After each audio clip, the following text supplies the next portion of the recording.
welcome back to Sports Hub. We're going to be just doing a quick little video, basically previewing this weekend, this midweek set of fixtures, starting with the games on Tuesday, then Wednesday, and then Thursday.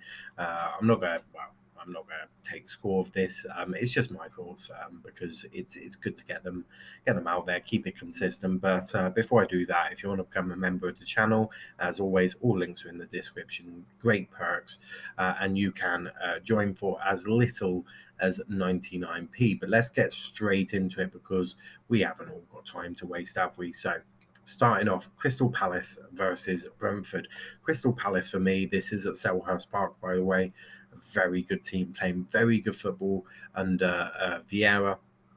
Brentford are a very good team, as we all well know, very good at high pressing, and I think they'll cause Palace a lot of problems. For me, I can see a draw on this one. Obviously, it is sort of a London derby, isn't it? Brentford, a London club. Palace were a London club, so it's sort of maybe going to have a bit of spice to it, maybe.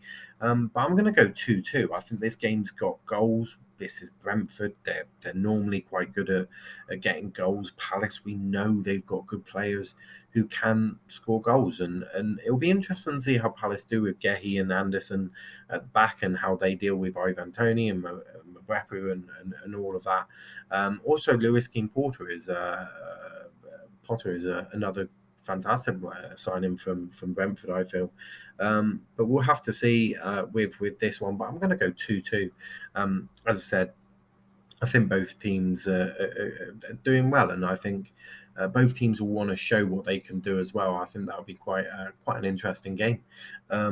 Next up after that, Fulham versus Brighton. Fulham again have been playing some fantastic football under Marco Silva. Brighton, Graham Potter, we all know what Graham Potter can do and what he can get out of this team, but I don't see goals in this. I don't see many goals because Brighton, as good as they are, cannot score goals. And Fulham, they got Mitrovic, but Brighton are very good defensively, so I think they could counter each other out, but I do think they'll both score one goal. And I'm also going to go for a 1-1 draw here. Fulham would have taken heart out of the Arsenal game, but Brighton, they go into every game thinking that they can get a chance. They've beaten some big teams and some big boys, and I think they'll be right up for a challenge there, and I think it'll be a tight game. Another draw, two draws I've gone for. Next up, Southampton versus Chelsea. A tough game for Southampton here. That's another top six club. Obviously faced United. They've also faced Spurs in first game of the season, wasn't it? So they've had a real tough start to the season. I think they're going to struggle again. Obviously, Conor Gallagher not available for Chelsea after what he did against Leicester, and I don't think Tuchel would start him anyway. He's gone in pretty hard on him. Obviously, Chelsea, Sterling, he's got his 2 goals now, first 2 goals for Chelsea. So he should have a fair bit of confidence going into this game. And then obviously, if you can just somehow get Kai Havertz playing well, Mount playing well, then I think Chelsea should win this. But I'm not gonna take this for granted because Chelsea haven't looked amazing really in a lot of games they've played. So I'm actually going to go for a 2-1 win. I think it'll be 2-1. I think Chelsea defensively also looking a little shaky. They are looking a little shaky, even with 5 at the back or 3 at the back, however you want to say it. But Chelsea have looked shaky at the back, and I can see maybe a Shea Adams getting a goal. But I do think Chelsea will win this, and I think they should win this. But it'll be a tough game. Southampton's never an easy place to go to, and I think Chelsea found that out last season, if I remember correctly, at St Mary's. It wasn't easy for them, and I think they'll struggle again, but I do think they'll get the win there. The next game is fairly interesting. It's an Everton team with a fair few injuries. Calvert-Lewin injured. They've lost Richarlison to Spurs. Ben Godfrey's now got an injury, obviously, as we all know. So they've had Frank's had a real tough start to his time at Everton, really, a season. On the complete opposite, you got Marsh, who has done a fantastic job at Leeds so far. You know, the mourning period of Bielsa looks like it's gone, because Marsh has really done well with Leeds. His high energy, similar to Bielsa. You can definitely tell this Leeds board really thought about who they wanted to replace Bielsa with. It wasn't just one that they're going to just going to pick anyone up. It looks like they really thought about Jesse Marsh, and thought about what type of manager they want. And I think so far it certainly looks to have boosted them. I think they're very happy, and so they should be. They've had some fantastic performances. You know, the result against Chelsea is the main one. They were fantastic, but they were unlucky, I thought, and unfortunate to lose against Brighton. And this one's at Ellen Road. Ellen Road is never easy to go to. It will be a struggle for them. Next up, Bournemouth, and they are facing Wolves at the Vitality. Two teams that I just slammed Scott Parker in the previous live stream. I don't rate him as manager, but Wolves have looked shocking. They have looked appalling so far, and could be in danger this season. Maybe not this season, but in the next three, potentially in big danger. I don't really rate Wolves at the moment. I think they're struggling, but I also don't really rate Bournemouth. So I'm going to go for another draw here. I can see it's going down as either a 0-0 or 1-1. But if you were to really pin me down for a prediction, I'm going to go 1-1. I don't have any faith in either of these two teams, and I don't really know what to predict. But I'm going to go 1-1 because out of all the games, that is the one game that I probably wouldn't want to watch at all. Moving on, Arsenal at the Emirates hosting Aston Villa. Villa have looked shocking as well. Talking to teams that can't perform or aren't performing. Steven Gerrard under a lot of pressure now. You know, Liverpool fans were like, well, he's next in line for a Liverpool job. I'm pretty sure they're all probably looking, going, maybe not. He's under a lot of pressure, and he's got to get this right and quickly. And I don't think it starts at the Emirates. I think Arsenal, you know, they're on a real good high at the moment. 4 wins out of their last 4. And I think we'll see it 5 out of 5 before they go to Old Trafford, which should be a bloody interesting game this weekend. But yeah, I think Arsenal win. I'm going to go 2-0. I think they should win this, and probably fairly comfortably. Of course, Villa have got, you know, players who can really make a difference. Buendia, Matty Cash, you know, Coutinho, Ings, Watkins. You know, they've got some fantastic players.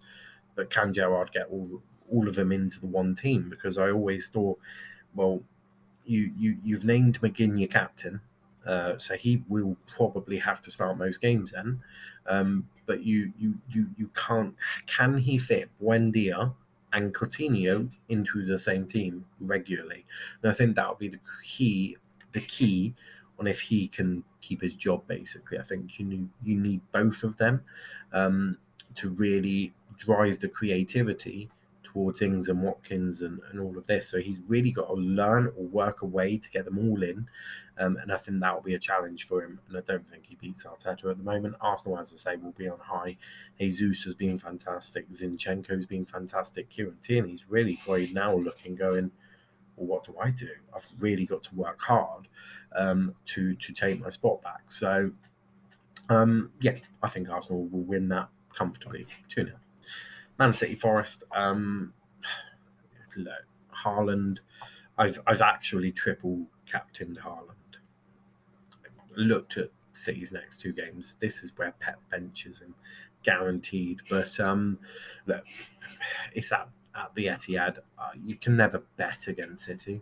I think you'd be stupid to realistically ever bet against City. So I'm gonna go for.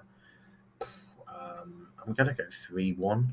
3-1 City. I think they'll struggle I don't think it'll be as easy as people may think it is. I think Forest are a good team, but yeah, I'm gonna go. I'm gonna go 3-1 City. I think they're just gonna have too much quality for Forest. But I think Forest will put up a decent fight. To be fair, moving on, West Ham versus Spurs at the London Stadium. I mean, West Ham haven't had the greatest of starts. Conte seems to have injected Spurs with sort of his DNA, to put it that way. Um, I mean, you can sort of sit back at the London Stadium, let West Ham have a fair bit of the ball and counter attack if you wanted to, or you can try and impose yourself on the game. However, Conte wants to do it. I think Conte will get the result here. Kane looks like he's in fairly good form. I think the doubt, I suppose, is what do you do with Son? I mean, do you go with Charleston, Moira, and Kane? Do you drop Son? I mean, everyone's talking about Son not performing after 4 games. Does Son get dropped? I mean, it's a statement if you're dropping Son because of just how good he's been with Harry Kane of late. But you even saw against Forest, Son had the chance to pass to Kane and just didn't do it. So I don't know what's got into Son. Maybe he'll drop him for this game, but I just don't see it. Obviously, you've got Perisic as well.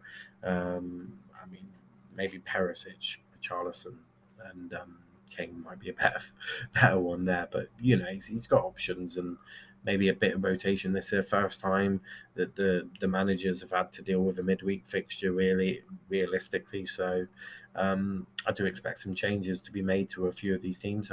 Maybe Conte will drop Son, but I think Spurs will win this. But I think it'll be a tight game. But I'm going to go 2-0. I think they'll keep a clean sheet because that's what Conte football's all about: keeping a clean sheet, snatching 1 or 2 goals, and jobs are good.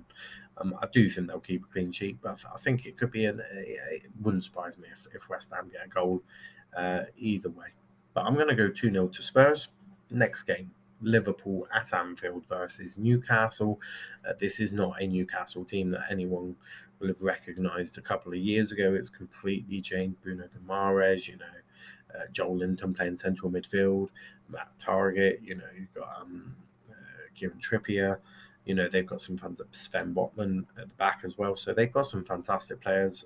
Liverpool will be on a massive high after the Bournemouth game, but this will be a different kettle of fish. This will be a very difficult game for Liverpool, as Newcastle proved to City. And I'm going to upset the apple cart here because I'm going to go for a 2-1 Newcastle win. Of course, everyone's going to be probably going, no, we'll win this. They should win this. And I agree they should win this, but I don't think they will. I think, whilst they'll be on that high against Bournemouth, will they be too high in a way? Will they be feeling the joy too much, I guess, on from that result to take it into this game? I think Newcastle are in for a good chance, especially if some of their best players, St. Maximin, Callum Wilson, brought in Isak now, Bruno Guimaraes, Joel Linton, if they can all have good games, I think they'll give a match to Liverpool. And I think Liverpool could be a little bit shocked after this game. Last game of the weekday fixtures, or the midweek fixtures, is Leicester City versus Manchester United, and that will be at the King Power Stadium. United are on a high. There's no doubt about it. They've been fantastic in their last 2 games. McTominay's looked good. Rashford's looked good. Even De Gea, to a degree, has looked decent. So Leicester, on the other hand, been a bit up and down. Sometimes they've been good. Sometimes they've been bad. More bad than good of late. Questions on Brendan Rodgers. Can he do it? Losing Fofana. Yuri Tielemans once out, apparently.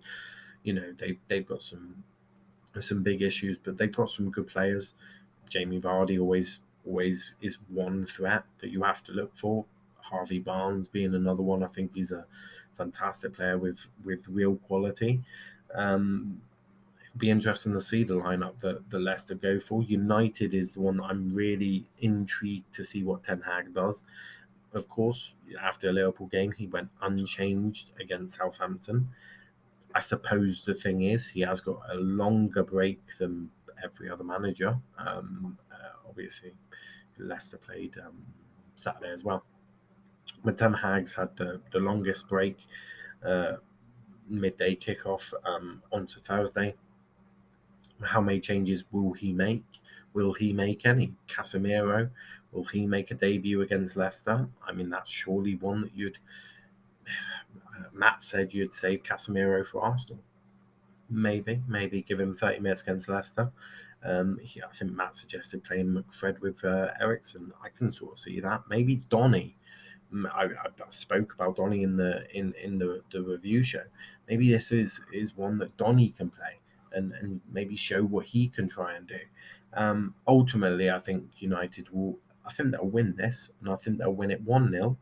I think they'll be well drilled at the back. They've looked fairly decent with Martinez and Varane, the left back as well, and Dallo. They've looked very good as a back five, essentially, of De Gea.